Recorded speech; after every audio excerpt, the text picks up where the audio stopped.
12, 11, 10. Sue froze with her pencil still in the air. Her friend lay motionless in bed, eyes wide, fixed on the window, counting backward as if numbers could pull her out of the world. Outside, on the brick wall across the narrow yard, an old ivy vine was almost bare. "When the last leaf falls," Johnsy whispered, "I have to go too." And then the storm came, wind, rain, and snow strong enough to strip the wall clean. So why the next morning was the last leaf still there? In a little district west of Washington Square, the streets don't behave. They twist, double back, break into crooked places, and make a maze out of a few blocks of stone and brick. The artists loved it for that. They came prowling for north windows and low rents, and odd little attics that held the light like a secret. They turned cheap rooms into studios. They became a colony. Sue and Johnsy lived at the top of a squatty, three-story brick building, two young women who'd met at a table d'hôte on 8th Street and discovered they liked the same kind of art and the same kind of everything. That was in May. By November, a cold, unseen stranger that doctors called pneumonia began to stalk the village. And it moved slowly through those narrow places, touching one here, one there with icy fingers. Johnsy, so small, so slight, as if California air had thinned her blood, was not fair game for a sickness like that, but pneumonia struck her anyway. She lay on a painted iron bedstead, scarcely moving, staring through small Dutch window panes at the blank brick wall of the house next door. One morning the doctor took Sue into the hallway and spoke plainly. Johnsy had a chance, he said, but only if she wanted to live. Once a patient began to lean toward the undertaker, medicine lost half its power. If Sue could get her thinking about the future, about anything at all, she might pull through. Sue returned to the studio room and cried until the cloth in her hands was pulp. Then she walked into Johnsy's room with her drawing board and forced herself to whistle, as if cheerfulness were a lamp she could simply light. Johnsy lay almost without a ripple beneath the bedclothes, face turned to the window. Sue began to sketch magazine work, the kind young artists did to pay their way toward real art. And then she heard it, a low sound repeated. Again, again. Sue hurried to the bedside. Johnsy's eyes were wide open, not fever-bright, just fixed. She was looking out the window and counting backward. 12, she said. A little later, 11, then 10, 9, and then 8, 7, almost together. Sue glanced out. There was nothing there but a bare, dreary little yard and that blank brick wall 20 feet away. An old ivy vine climbed partway up it, gnarled at the roots, its branches nearly skeleton bare. Autumn had taken almost everything. "What is it, dear?" Sue asked. 6, Johnsy whispered. "They're falling faster now. 3 days ago there were almost 100. It hurt to count them, but now it's easy. There goes another one, only 5 left." "5 what, dear?" Johnsy's voice dropped, as if she were confessing something. "Leaves, on the ivy vine. When the last one falls, I must go too." Sue stared at her as if she'd misheard. "What nonsense," she said, too loud, too sharp. "What have old ivy leaves to do with your getting well?" Johnsy didn't blink.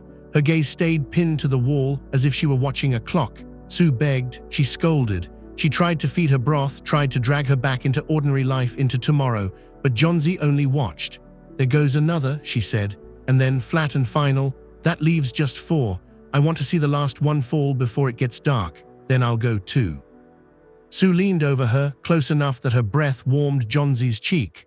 "Promise me," she whispered, "keep your eyes closed. Don't look until I'm done working. I need the light."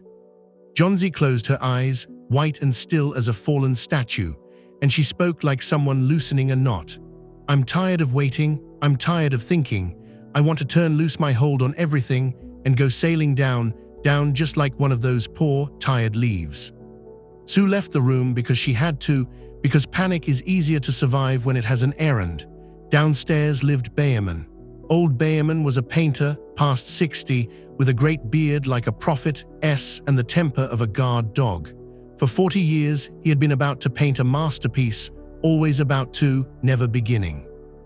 He earned a little by posing as a model for younger artists. He drank too much gin, he snarled at sentiment, and yet he called himself the protector of the girls upstairs.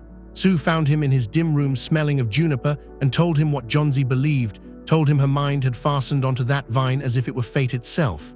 Bayerman shouted at the very idea. He mocked it, cursed it, called it foolishness. He would come, he said, he would pose.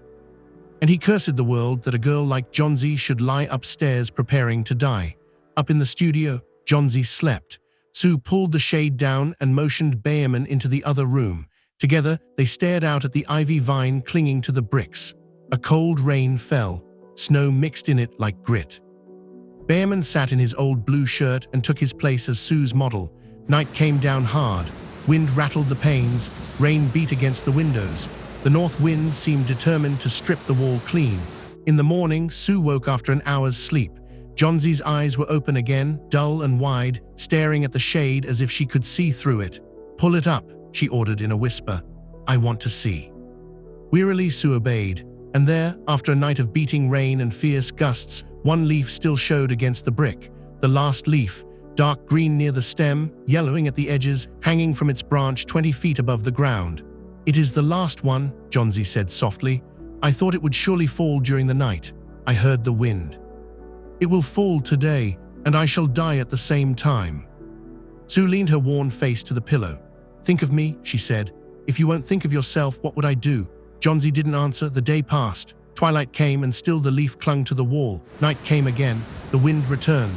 Rain pattered down from the low eaves. When it was light enough the next morning, Johnsy commanded the shade raised once more.